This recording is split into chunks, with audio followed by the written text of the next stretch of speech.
The date is August 11th. It's a Monday.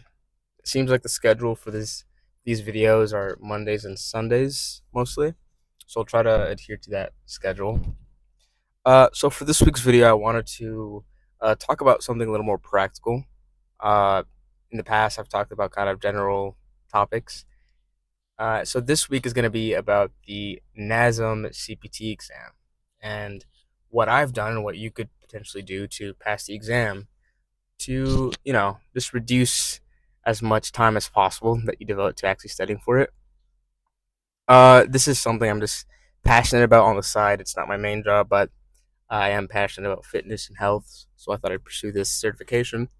I actually took the exam about a little over a month ago, almost 2 months ago, and I actually failed it the first time because I wasn't really efficient about like my study strategies and what I focused on. I took it again last weekend and I passed it. So I just wanted to share just tips and strategies and what areas you should focus on for those that do want to take the exam. So the first thing I want to cover just the chapters that you should mainly focus on that are heavily focused on the exam. There's 6 chapters in total, and if I look down, it's because I'm looking at notes. That includes chapter 21, which includes the OPT model. This comprises probably about at least a fourth of the entire exam. Um, yeah, about 20%. So this includes just the 5 phases that are within the OPT model, which is optimized performance. Um, there are 3 stages, which comprise of stabilization, strength training, and power development. Really focus on this chapter. It's heavily covered on this exam. The next one is chapter 20, resistance training. If you see some running in the background, it's because I just came from the gym. It seems like there's some people training for something. Ignore that, please. So the next chapter is resistance training concepts, chapter 20, and it focuses on principles of specificity, acute variables, general adaptation syndrome, and resistance training systems. This is also heavily covered. The next one is chapter 11, which is health, wellness, and fitness assessments. Um, assessments in general are pretty heavily covered on the exam, so I would focus on this chapter. The next one is chapter 11, which is postural movements and performance patterns. Um, yeah, it's pretty. There are a lot of questions that were specific to the overhead squat assessment, as well as some pulling and pushing assessment questions. I think it's good to know what postural distortions, some mitigation strategies to those postural distortions, whether someone's has like knee valgus, if their knees are caving in, if their feet are, pointing outward, or if their head is pushing forward when they're doing particular assessments. So this chapter covers that. It's pretty crucial. There's a lot of questions on it in the exam. Um, the next one has to do with human movement science. Is chapter 7.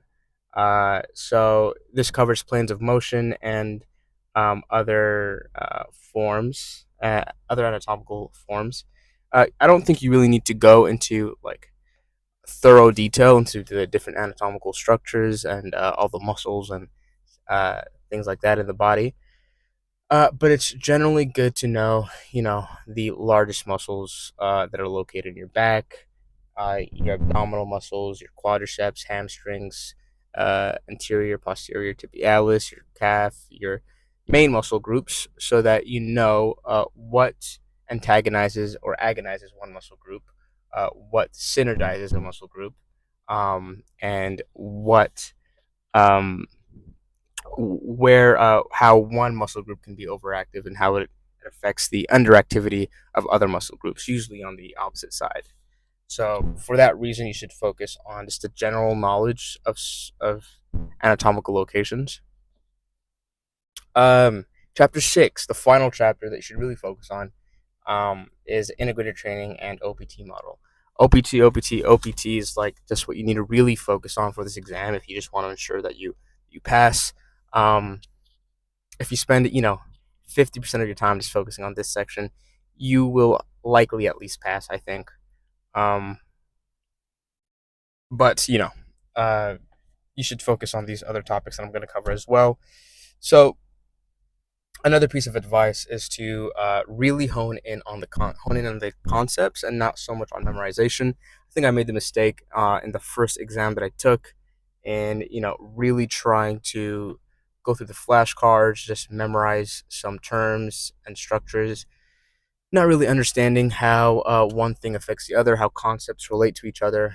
So that's why I think you should start with those chapters that I specified, and then maybe rely on other resources like flashcards that NASM offers afterwards. Um, the last resource that I wanted to share, which was just incredibly helpful for me, is this particular YouTube channel called Sorta Healthy Trainer Education. I'll try to link him in the description below. He synthesized a lot of information, and I just used him as a resource the week prior to the exam. And he has PowerPoints as well on his website, which you can find through his channel. But if it wasn't for him, I don't know if I'd really do as well as I did in the second exam.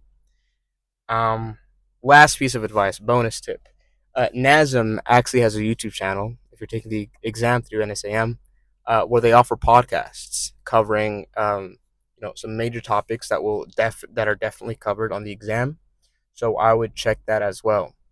So just to summarize, I'd go over the 6 chapters that I mentioned.